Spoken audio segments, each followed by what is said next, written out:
Hello, welcome to City Planner Plays City Tips, where I review your cities and give you tips on how to improve them. And at the end, I give you a City Planner City Score.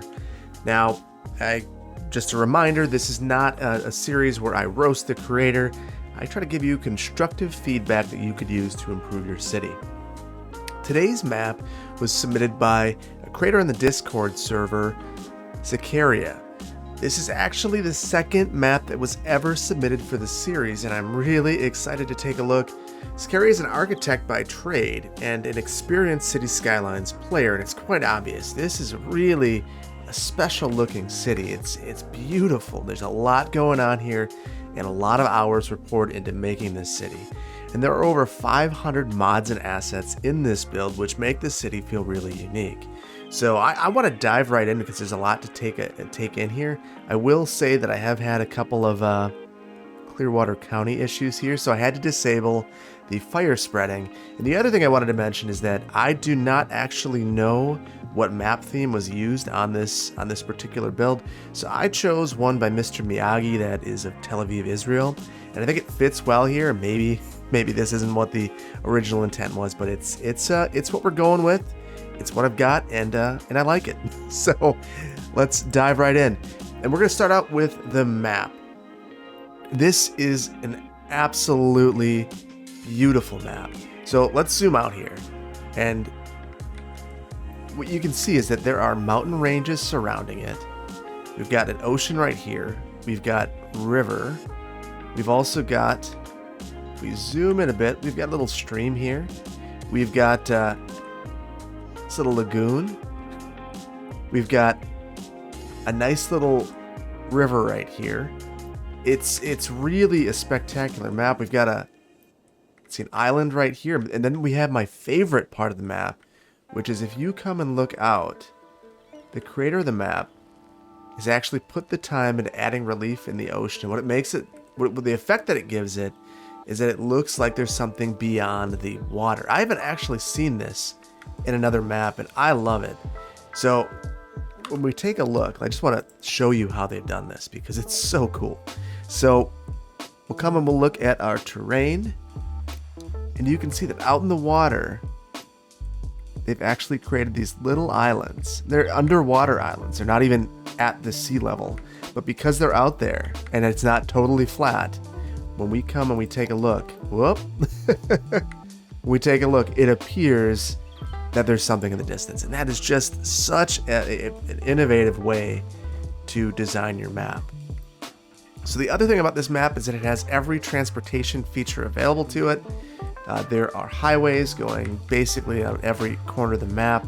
We've got this significant rail infrastructure going out of the map. It's well appointed, and we've also, because we have the ocean right here, we've also got ship lines. So this is an excellent map. I wish I knew the map itself. I would love to build on this map. I don't know it, but I'm gonna give this map a rating of 5 out of 5. You'd be hard pressed to find another map that is this good to start out on. Next, we're gonna take a look at the roadway configuration and overall city layout. And from the air, as you could tell, this is a really impressive city. It is huge and it looks good. But on the ground, there are some pretty significant issues with this city, with its layout and its overall roadway hierarchy. So why don't we come down here? We'll take a look at the traffic. And you see that the traffic flow is 72%.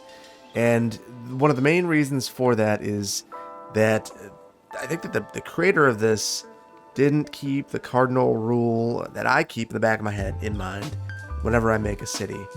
Either in reality, when I'm planning, or in the game. Keep it simple. So you can see that there's some things happening here. So right here, for instance, so we've got this collector road right here feeding into a roundabout with 2 other collectors. We've got an arterial here, and then we've got an underpass.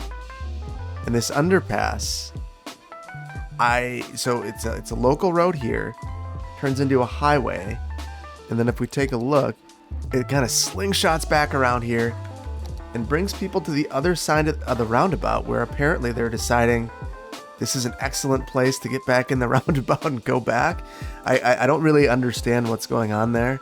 And this is just one of a number of examples like this in the map. And what I think has happened here is that every time there was a significant transportation issue, the default was to add more roads.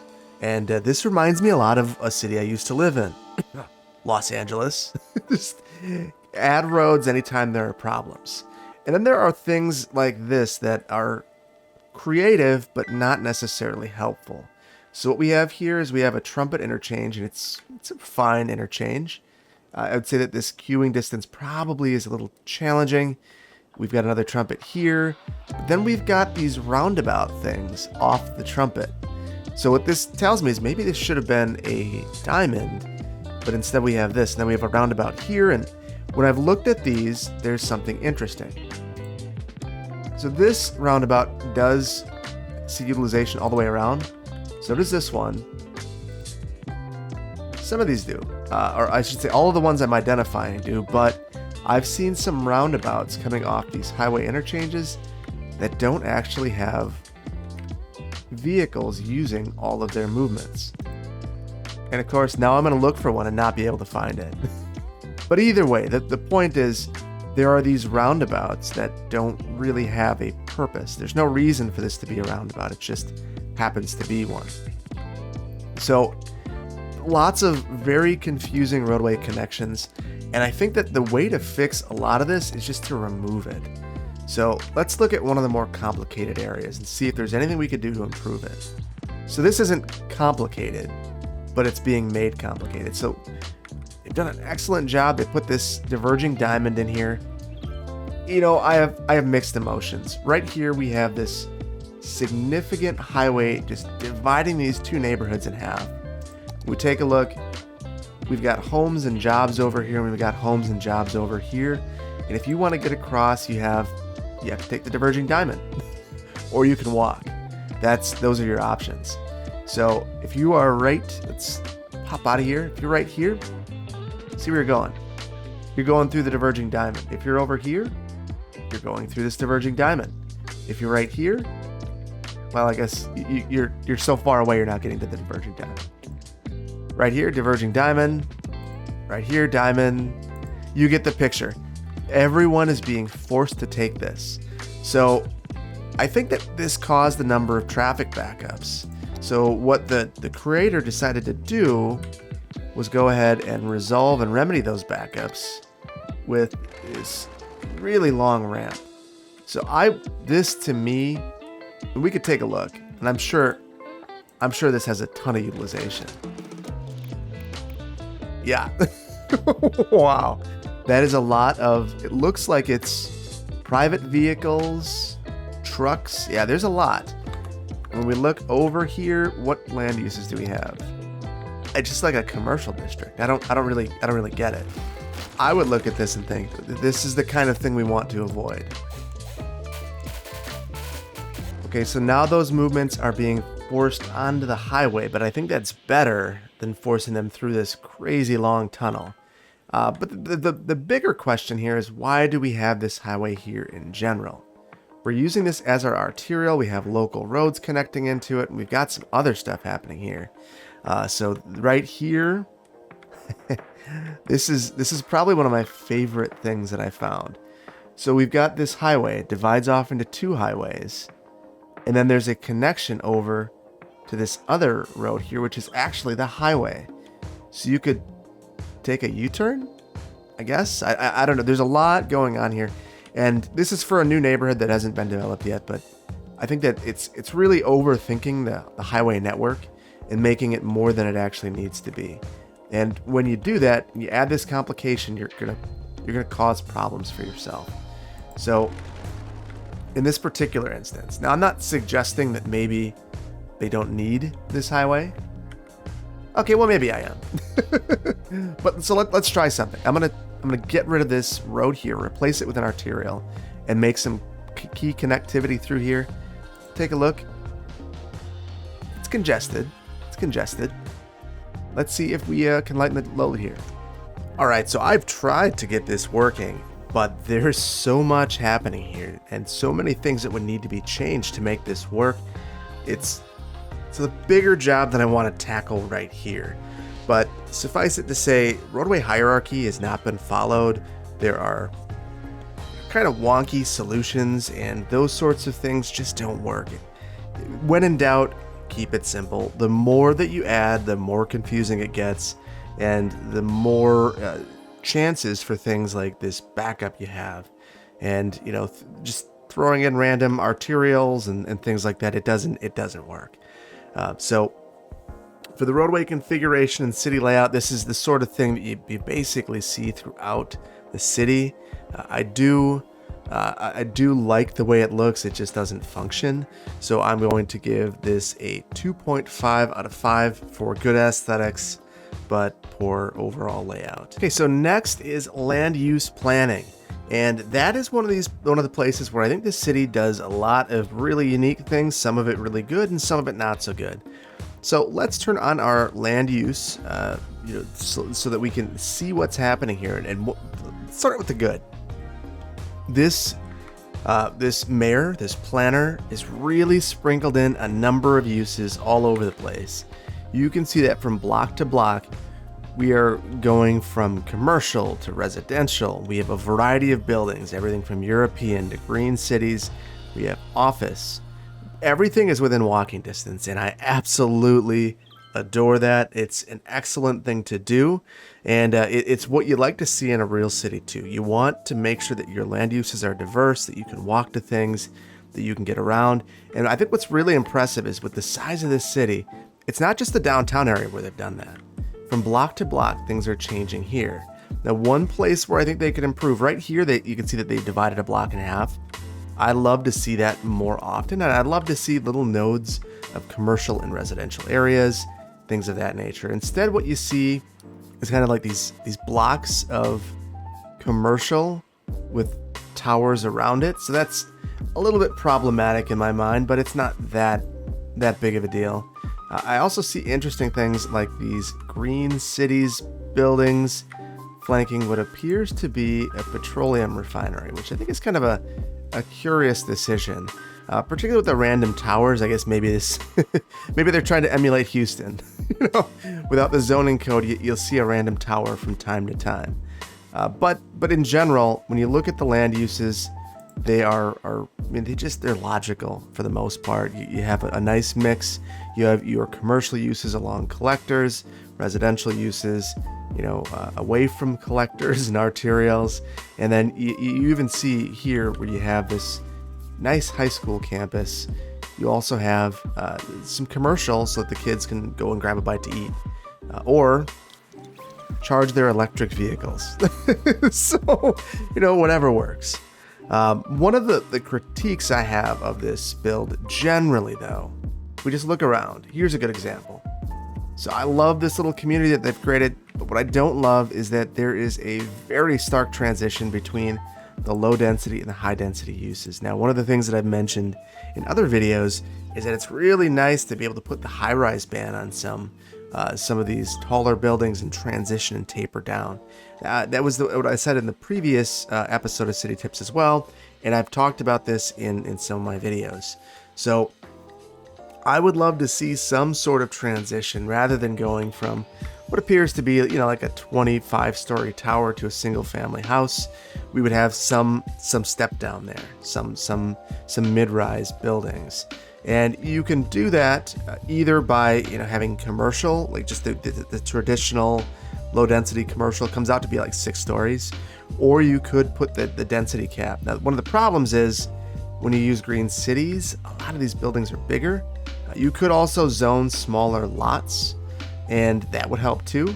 It'd be very tedious. You'd have to go through and play whack-a-mole with your zoning, but you could do that. That would be a strategy to create that transition. But I dislike when I see this stark transition. It happens from time to time, but it doesn't happen everywhere. And it's kind of a pattern you see here, that there are these very stark transitions between really high density and lower density uses. And while you see that from time to time, you won't see it everywhere. So that would be something I would keep an eye on. But the diversity of uses the use of all of the different DLC. I mean, they have everything is represented here. Everything from, farm DLC to the college campuses to the petroleum refineries. Even if you come out here, they've even got one of these offshore oil derricks. I mean, they've got everything in here, and they're even polluting next to it, which feels very, in light of everything happening in California, sad. But this is what's happening, and they've done some really interesting things. Like right here, they had this fishing island. Shout out to Biffa, and I really like what they've done here. So that said, like I said, there are a couple of issues, and one of the things that I don't love, if we pull up our land use again, you can see that we've got these pockets of really dense, not well separated industrial use right in the heart of the city, right by this freeway, backing everything up. And this, to me, you either need to make this smaller or provide it dedicated freeway access, make it connected. It's really separated. There's only one way on the local roadway network in and out, and then you got this freeway thing here, but it's not even a complete ramp. It's only to one side of the freeway. So there's just a lot. It's a lot. So this is the creation of a transportation problem with the transportation network and with land use decision making. And when I look at these things all taken together, I can't give this more than a 3 out of 5, but it's a solid 3 out of 5. I think there's a lot of good stuff here, but some really weird things too, so something to keep in mind. So next is transit planning, and this is one of the more curious parts of this build. So if we go in and look at our transit, you'll see that we've got pretty strong utilization. We've got 5,000 rides per week from residents and 2,600 from tourists, and you'd be thinking, good job. But I want to point your attention in a couple of directions. First, let's take a look at our economic view. And what you see here is that we are spending 12% of the city's budget on transportation. And most of that is coming from public transit, which is alarming to me. So I want to come over here. We're going to take a look at our transit. And one of the things that jumps out to me right off the bat is we are spending almost 40,000 cells a week on trains, yet our ridership is really modest for what we're getting. So we're getting, 600 rides a week, and we are paying $40,000 for those rides. That is really expensive. The subsidy per trip would mean that this gets shut down immediately. So I want to look and see what's happening here to figure out where we're going wrong. I'm going to sort this by passengers, and check this out. There are 5 lines that don't have any passengers at all. 3 vehicles, 2 stops, it's pinging back and forth. It's not doing anything. So let's look at one of these. Close this.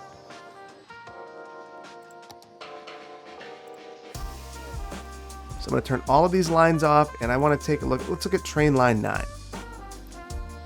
So right here, we've got this stop, which it's at the airport on the periphery. And then we have this stop over here, which is the central station. And to get there, wow. We're traveling all over the place. We're heading over here, heading up here, heading over here, heading around here, down here, then back this way, and right here. And as the crow flies, that's not very far. And the other issue about this is, we have other ways to get there. So it's not surprising that nobody's taking that trip, but it's still costing us money. So that is problematic. And I think that if we take a look, we're going to notice that many of these routes are doing this. So 19, another one without any passengers. Well, interesting. This one does have passengers. Not a lot, but it has a lot of vehicles. It hasn't been adjusted at all. Let's see where this is going. So we're kind of out in the mountains and then the other side of the map. So just get low productivity routes for the capacity that these trains have. We shouldn't see this low of ridership. And I want to look at the best one. So this is train line 4, and we are seeing 111 passengers. We've got one stop that's really full. So this comes out this way, comes down here, comes up here, and you got train backups here, goes past this cargo terminal. It actually divides off and goes in different directions. Holy cow. So I don't even need to look any further because I know the problem, and that is it's just convoluted and long. And if we look in here, that kind of bears itself out. This is basically a 20-kilometer long line with 4 stops. Maybe not the worst distance, but it's a difficult to navigate route. So even though, this is our most successful route, it's not successful in terms of trains. So I think the whole train network itself would need to be reimagined and really the number of stations reduced. I think that's the main problem there. And truthfully, when you look at a lot of these other modes, that's the problem. So right here, this is our metro, and I think that we're going to see the exact same thing. We've got stations with 4 passengers. And so let's take a look. So first of all, there's a lot going on here. So this is in front of the train station, or in front of the airport. So we've got a metro station here. We've got the space elevator, and then we have the international airport, which has its own metro. So we could be relying on that, but we have another one here.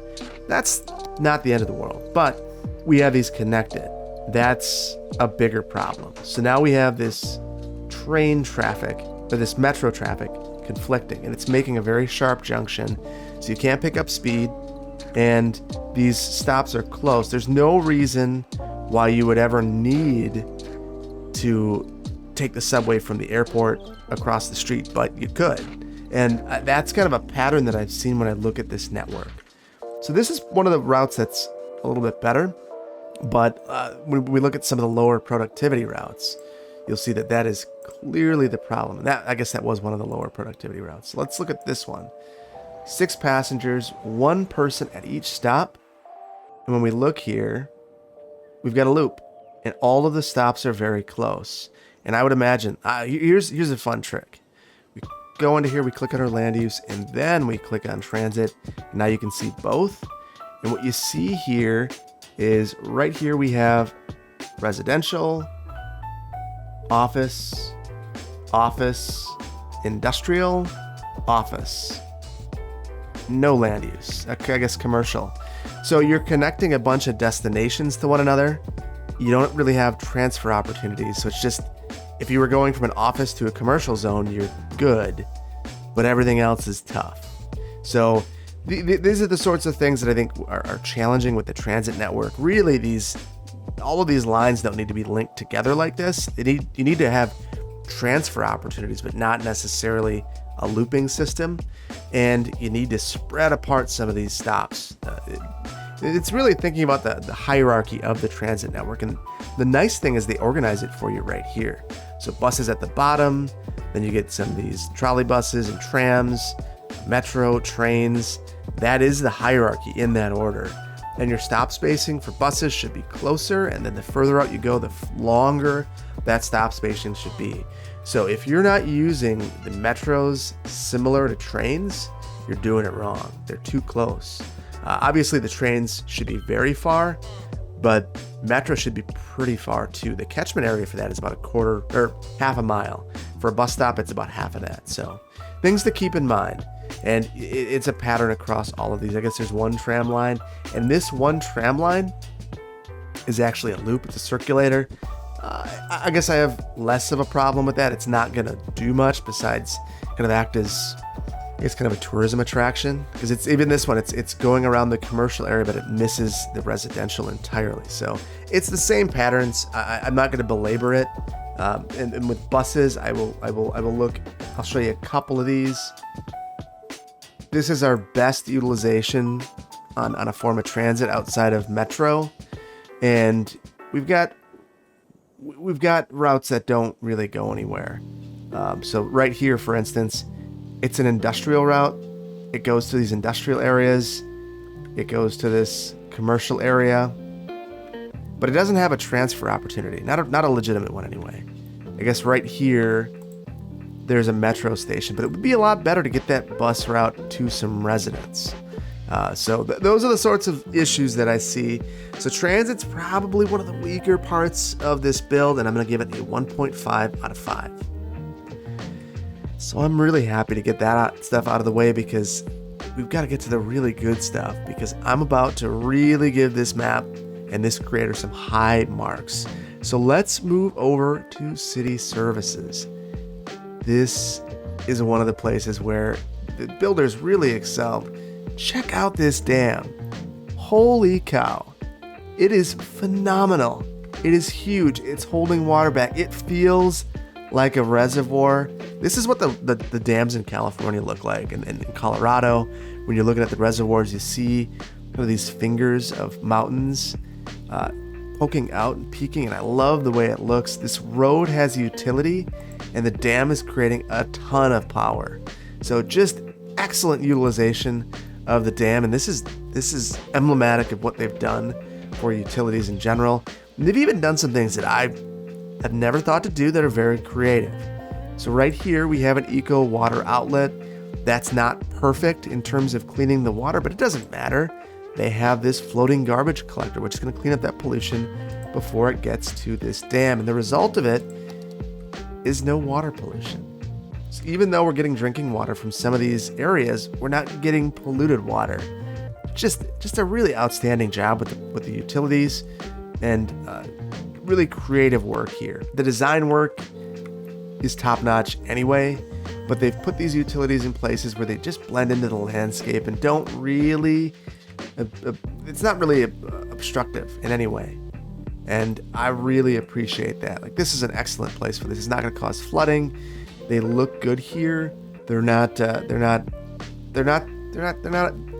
in the way of anything. So, and then that dam is next level. So, I can't help but give this a 5 out of 5 for city services. That dam alone will get that damn dam will get 5 out of 5 for me any day.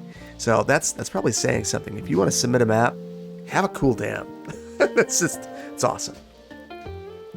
And make sure it's working. So 5 out of 5 for city services.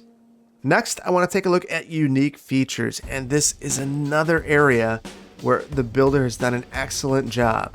So they have little parks sprinkled throughout, big parks.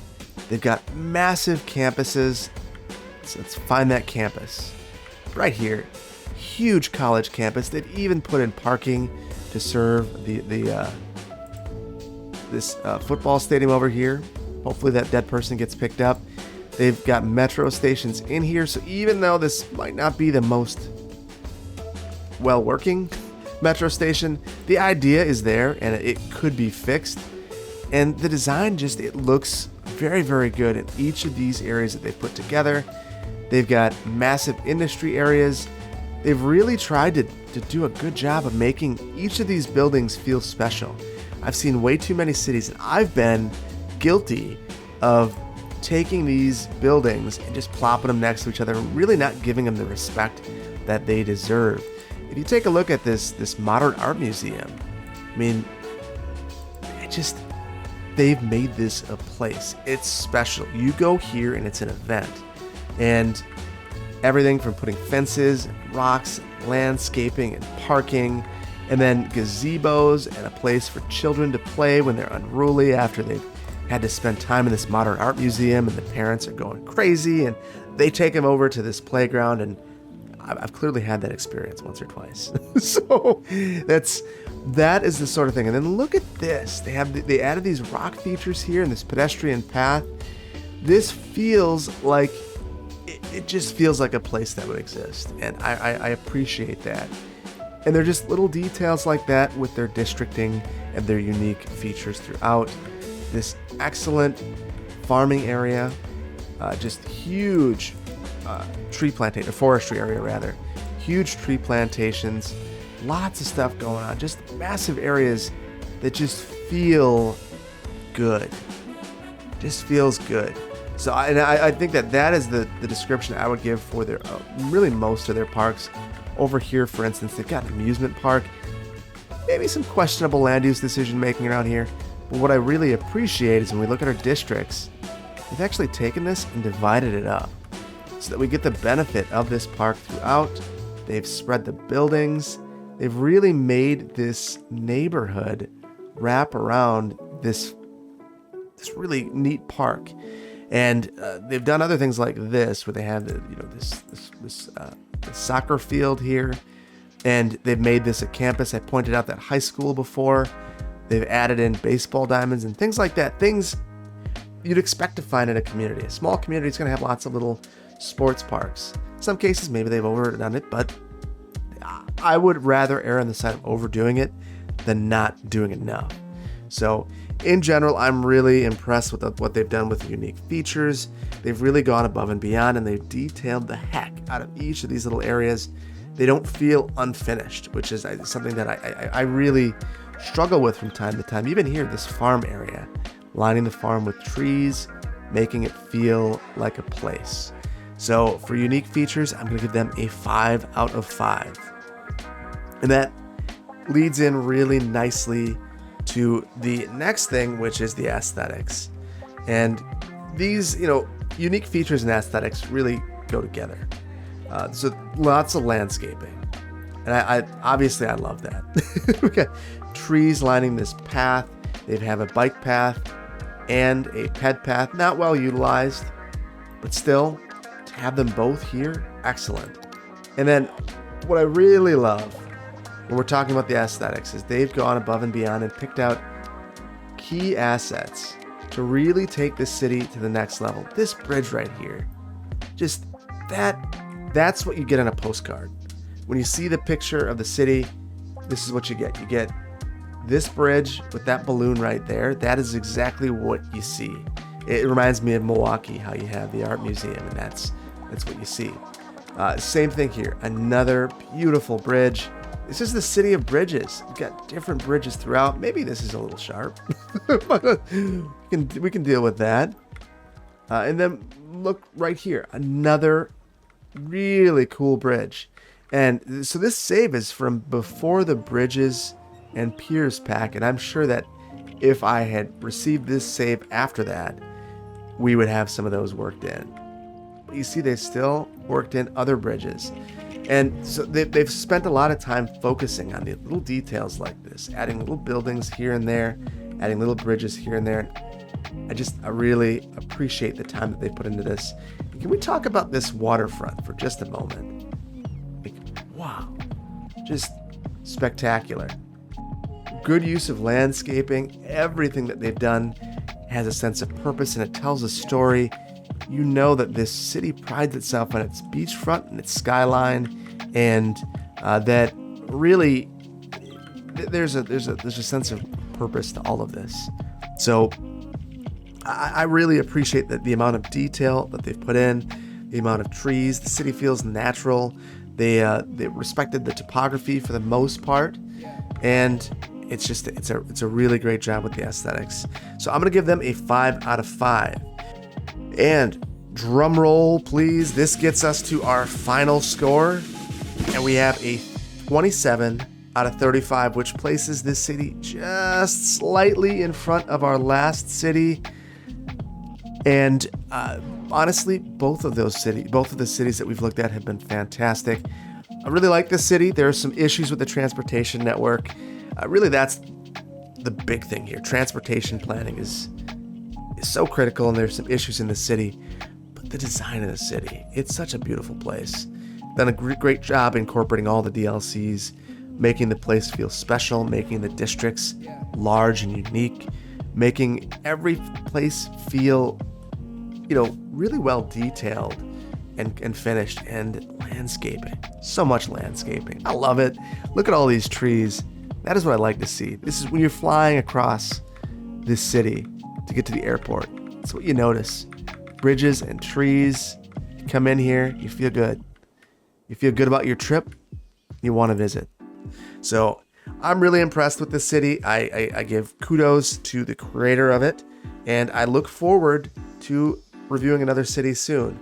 I hope that you enjoyed this video. If you did, hit the thumbs up button. If you didn't, you know what to do. And I will see you in the next one. Take care. Bye-bye.